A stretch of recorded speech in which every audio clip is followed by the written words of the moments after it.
So in this slot I'll speak about the, we call the stretching technique. That's a technique within voice dialogue facilitation. So we have spoken about the consciousness model, and that we know there's an awareness level, we know there are parts, and we know there's an aware ego.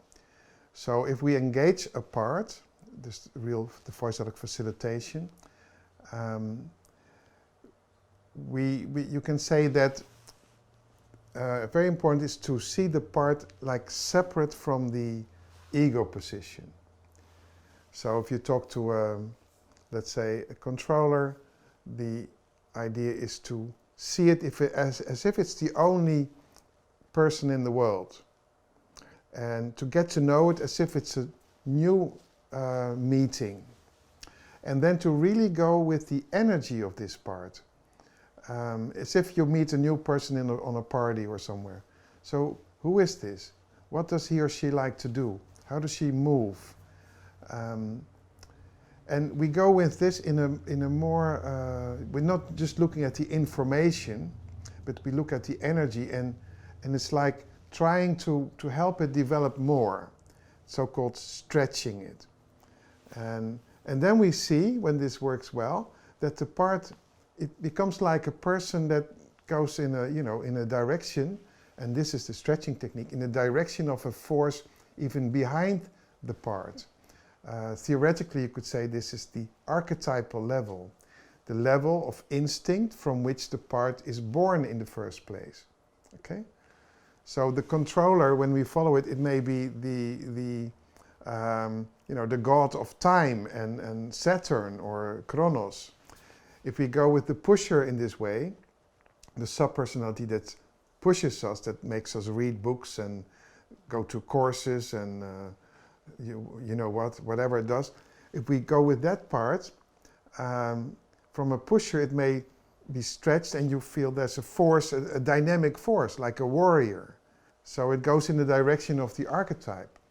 If we work with the pleaser, the part that's always looking for harmony, maybe when we stretch it, there may be a part that's very, not only sensitive to energy, but it likes harmony and beauty. In other words, it could be Aphrodite, the goddess, of love and connection. So in our work, we know that behind the subpersonalities, there's a source of energy on each level. And we get there through just being with the subpersonality that's there. So from there on, we speak about stretching. So there's a lot of magic in each of the parts. We speak to let's say, the hurt child. If the hurt child can fully be there, the hurt dissipates and it becomes just a vulnerable child. And from a vulnerable child, it may have a connection with the soul. It could be the window to the soul. It would maybe a little Buddha sitting on the couch suddenly. And this is one of the amazing things in voice dialogue, if you work with it in an energetic way. And so we call this stretching.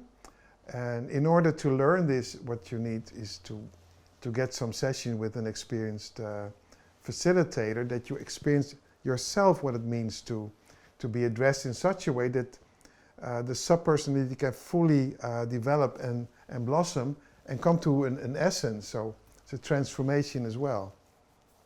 Stretching. Do you want to learn more about yourselves? Start your free mini class at learnvoicedialogue.com.